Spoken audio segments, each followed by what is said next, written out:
Breakdown.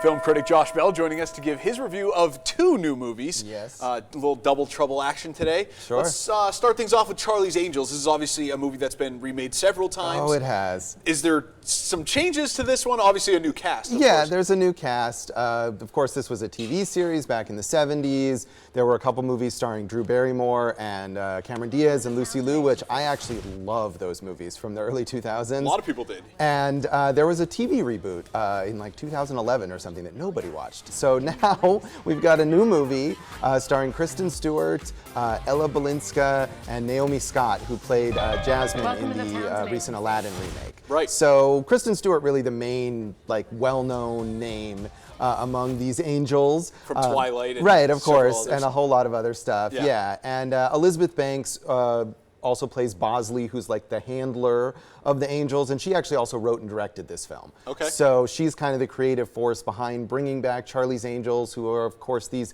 female crime fighters, and in their earlier days were known maybe more for cheesecake than for their action. I mean, it was an Aaron Spelling show back in the 70s, so, Yep. you know, let's be honest about it.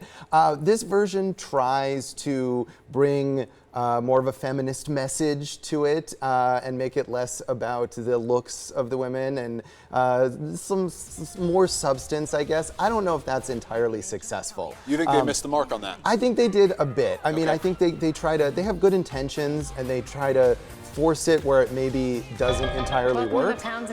It's also less comedic. Those movies, the Drew Barrymore movies, were really comedies more than action movies. This is a more serious, straightforward take on it, more like a Mission Impossible movie or something. There is some comic relief. It's mildly entertaining at times. I don't really know who this movie is for. If there are hardcore Charlie's Angels fans who've been waiting for a new version of this, I don't think so. And it's definitely not aimed at like an older audience. So I think this is something where there's a familiar name and people don't entirely know why we have it or what to do with it. So let's just throw something together, and it's not terrible, but it's pretty forgettable. So interesting. You mentioned that they kind of went the Mission Impossible route. Yeah. I'm curious about the action aspect of it. Yeah. Then, were you impressed by the action? Thought it kind of missed its mark? It was okay. Okay. I mean, it obviously doesn't have as big a budget as the Mission Impossible movies. Certainly, this is the first big action type movie that Elizabeth Banks has directed. So maybe she's finding her footing a bit on that. Yeah, it's not bad action, but it's nothing that's going to wow you. Sure. I think people are more going to be interested in the characters and in the costumes and that kind of stuff, which is also just kind of okay.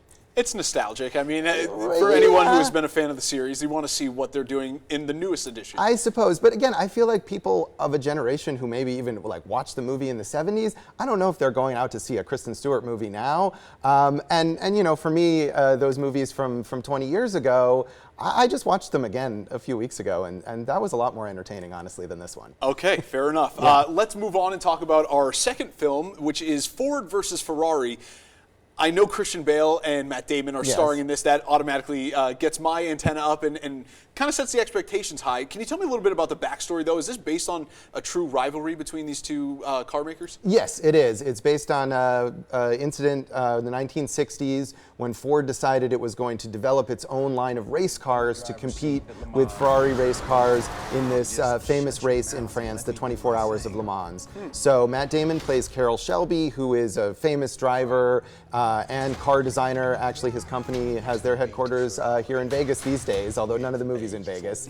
But he's hired by Ford to design their race car, and Christian Bale plays another driver who's kind of temperamental. He's a little ornery, and but of course, Carroll Shelby decides he's got to have this guy, and the kind of button-down suits at Ford, they don't like this crazy British guy, and so there's a lot of predictable clashes in that realm. Tracy Letts plays Henry Ford II, who's the head of the company at the time. And there's some other kind of smarmy business guys who don't approve of everything. It Sure. basically follows this underdog sports template. You know, they've only got 90 days to build this car, and can they possibly do it? And all these setbacks, and I mean, spoilers, they do it. So, I mean, it's a true story. Probably could have guessed that. It really happened. But it's entertaining along the way. Matt Damon and Christian Bale are both very good. They have nice chemistry as these old friends kind of razzing each other a bit. It's got some cool racing sequences. If you're a car person, which I am not, then I think you'll probably get a little more out of this movie than I did. It goes on for too long. It kind of drags it out, especially when you really know where it's going. But there's some entertaining stuff along the way. Perfect. All right, I think we're out of time. I want to give you a quick chance to plug the podcast, though. Oh, thank you. Yeah, Awesome Movie Year is a podcast I co-host with comedian Jason Harris, and we look back at a different year in film in each season. We've been talking about the movies of 2007 in our current season, so you can check that out at awesomemovieyear.com or wherever you get podcasts. Definitely check that out. It's a great listen. Thanks so much for being here for Thanks the for Bell having me. Breakdown.